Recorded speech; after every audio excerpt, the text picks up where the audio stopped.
Pleasant fruits, new and old, which I have laid up for thee, O my beloved.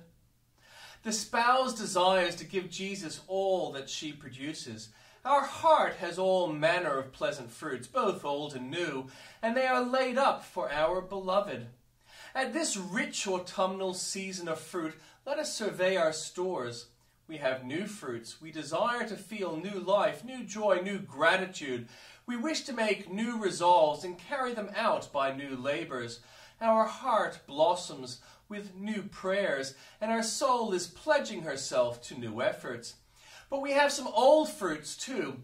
There is our first love, a choice fruit that, and Jesus delights in it. There is our first faith, that simple faith by which, having nothing, we became possessors of all things. There is our joy when we first knew the Lord. Let us revive it. We have our old remembrances of the promises. How faithful has God been! In sickness, how softly did he make our bed. In deep waters, how placidly did he buoy us up. In the flaming furnace, how graciously did he deliver us. Old fruits indeed. We have many of them, for his mercies have been more than the hairs of our head. Old sins we must regret, but then we have had repentance, which he has given us, by which we have wept our way to the cross and learned the merit of his blood. We have fruits this morning, both new and old, but here is the point. They are all laid up for Jesus.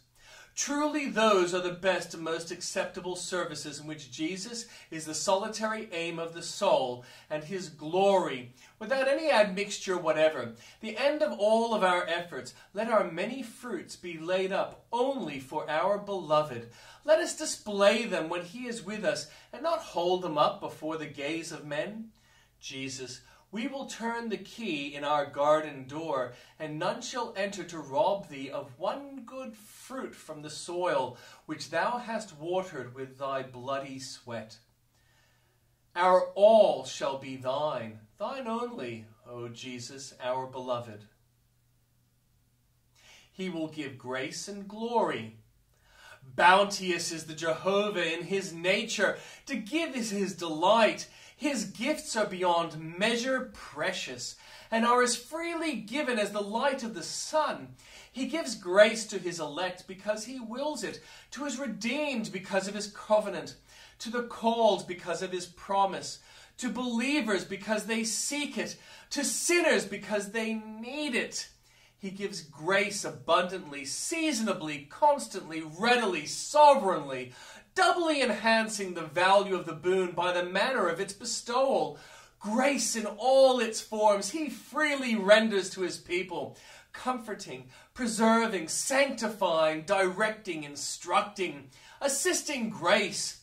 He generously pours into their souls without ceasing, and he always will do so, whatever may occur. Sickness may befall, but the Lord will give grace. Poverty may happen to us, but grace will surely be afforded. Death must come, but grace will light a candle at the darkest hour. Reader, how blessed it is as years roll round and the leaves begin again to fall, to enjoy such an unfading promise as this: the Lord will give grace. The little conjunction "and" in this verse is a diamond rivet, binding the present with the future. Grace and glory always go together. God has married them, and none can divorce them. The Lord will never deny a soul glory to whom he has freely given to live upon his grace. Indeed, glory is nothing more than grace in its Sabbath dress, grace in full bloom, grace like autumn fruit, mellow and perfected. How soon we may have glory, none can tell. It may be before this month of October has run out, we shall see the holy city. But be the interval of longer or shorter, we shall be glorified ere long. Glory, the glory of heaven, the glory of eternity, the glory of Jesus, the glory of the Father, the Lord will surely give to his chosen. Oh, rare promise of a faithful God.